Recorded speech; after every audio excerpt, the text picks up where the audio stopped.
I think it's pretty safe to say that the previous Batman game, Batman Arkham Asylum, was the best superhero game to date. Of all time. Of all time. And ever since then, close to 2 years, we have been waiting for the sequel, which Rocksteady has continuously just said would be 10 times better, 10 times bigger, with 10 times more villains, 10 times more content, and more of everything. Yeah, more of everything. And you've actually completed the game. Oh, well, I mean, I've not at 100% completion rate, but I've gone through all the main missions and most of the side missions. I'm at like 60% or something. So what does this game do better than the previous one? It's a bit like if Arkham Asylum had a love child with Infamous, in the way that, Arkham Asylum was this sort of closed, or it mixed open areas with closed areas, but the open areas are still divided into sections. And Infamous has that sort of feeling. You just look out over a town and think, if you see somewhere you want to go, you can go there. And Arkham Asylum is pretty much the same thing, because Arkham City is this one giant continuous open city where you can go pretty much wherever you want. So that's good. And also, Arkham Asylum was one of my favorite games ever, I think. And this Arkham City feels like, it's an improvement in every way upon that. It's not like, it's mind-blowing new or anything, but, we start really, really high, and then it just gets better from there. Okay. So, yeah. So what really made the previous Batman game really special was that all of the gameplay mechanics, everything from the fighting system to stealth to just going through the world, felt really, really good and really, really polished. Is that also the same? Oh, absolutely. Thing? I mean, the first game was really remarkable in its level of polish, and Arkham City almost outdoes it. Mechanics-wise, most of the mechanics from the first game are intact. There's, I think, 1 or 2 gadgets missing. Other than that, you start out pretty much with the arsenal you ended the first game with. And then they've added a bunch of new toys on top of that, and a bunch of new fighting mechanics, which is awesome. And some new enemy mechanics as well. Flying is much more involved this time. You have much more control in the air, which you need because you're flying over a city. And all of that just combines into this fantastic little package that I want to go home and play right now. But you mentioned the whole open city. One of the knocks on the previous game was that it was a really closed-off world where you pretty much dictated where to go, almost throughout the whole game, I think. But the new one is set in an open world. Yeah. But how open is the world? And are you actually able to just be the vindictive hero that you want to be and just go out and punish criminals if that's what you think? Pretty much, yeah. I mean, it's not like parts of the city open up later on in the game. Everything that's in the city is open for you, outside at least. The indoor levels open up according to the story and side missions and what. But the actual city is open from the get-go, and there are thugs everywhere that you can beat up. Yeah, I was gonna ask, is there anything to explore? Oh, there's lots to explore, and when we're going around doing missions, occasionally something will catch your attention, or often something will catch your attention. You'll get sidetracked for an hour or 2 hours doing stuff that doesn't really relate to the main storyline, but it's still awesome. So they've done a bang-up job of sort of making Arkham City seem alive. Yeah. And the amount of detail in it is actually quite ridiculous. It doesn't look like a sort of copy-paste city that you might see in other games. Like every building has its own little details. There's a map and there's a compass and waypoints to help you navigate. But I mean, you get to know your way around pretty quickly. Okay. One of the things I can't believe more games haven't covered since the previous game is the fighting system. I just loved going into combat in the previous game, and have they expanded upon it? Or? Oh, yes, in so many ways. The main addition is that you have much easier access to your gadgets during combat, and you can integrate your gadgets in combos. So, if you throw a batarang at somebody's face, it counts as a hit in the combo. The basic mechanics are still the same, with one button for punching and one for countering, but they've also expanded in the way that they're, like in the first game, some of the enemies later on had stun batons, and you had to fight them in a special way. And they've expanded on that with more types of sort of enemy equipment.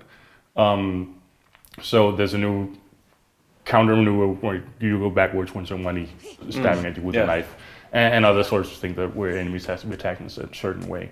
And then they've expanded upon the special moves you unlock by doing long string combos. So, and I think the new ones, the takedowns, and there's a new like sort of group stun and a group takedown, and they are, in my opinion, a lot more useful than the old ones. But it still retains, the same core mechanics. So nothing is more rewarding than seeing a bunch of guys, going straight for the middle one, than defeating one long 60-hit combo. And as you upgrade your abilities, you get more combo powers, more, and some nice aerial tricks too, where you can do a what's it called? A flying takedown, and if you do it really, really hard enough, you can take out guys standing next to your target as well. So stuff like that. And it still feels so awesome. And that leads me directly into the challenge maps, because Batman Arkham Asylum, you could also just, if you really wanted to battle a lot of enemies, that was the way to go about it. They're here again. It's called Riddler's Revenge this time.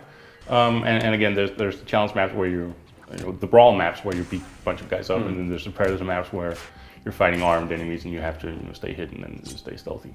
And they work in the same basic way. There's a new edition of something called Campaigns where you get to do 3 maps in a row, a combination of brawl and Predator maps, and then you have to use these 3 modifiers at some point, that can do stuff like making a random enemy invulnerable, making Batman regenerate his health, and putting a time limit on it. So you have to do it in a certain amount of time. You get to pick yourself when you want to use these, but you have to use all 3 by the last map, which is a sort of fun addition. I think the brawl maps are the most fun. And kicking ass, taking names. On top of all this superhero goodness, Batman Arkham Asylum also had amazing visuals, but probably some of the best sound design, especially when it comes to the voices of the main characters. And I was strongly looking forward to playing this game, hoping that the quality would be of the same caliber. The sound is awesome. The voice acting is so spot on for pretty much every character. There's some of the minor ones aren't that, but all the main characters and most of the major villains are all pretty awesome. The Penguin in particular, I think, is brilliant. He's voiced by Nolan North, who voices everything. You can think of that what you want, but he does a fantastic job here as the Penguin.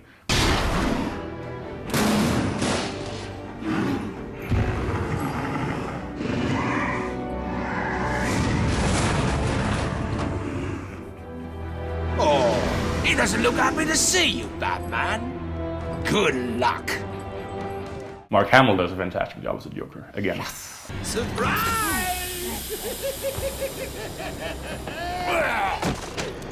You fell for the old fake Joker gag, Batman. Batter up!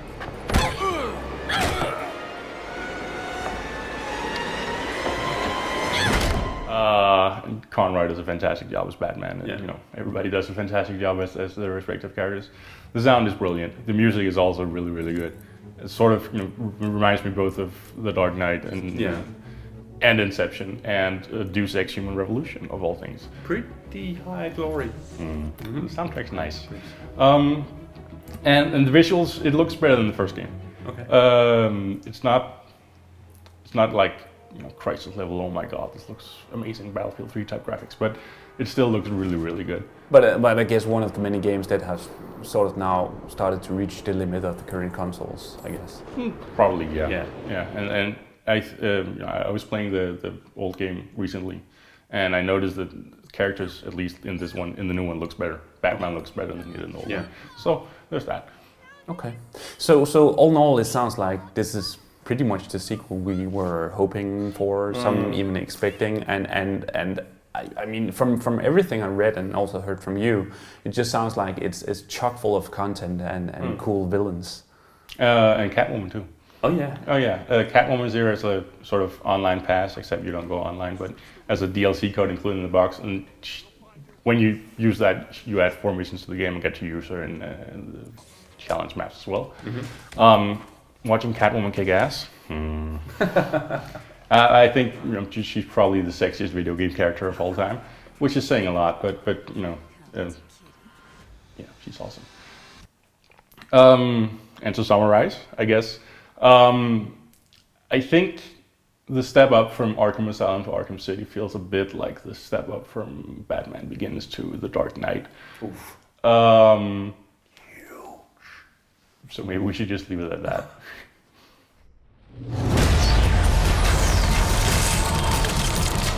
Bravo!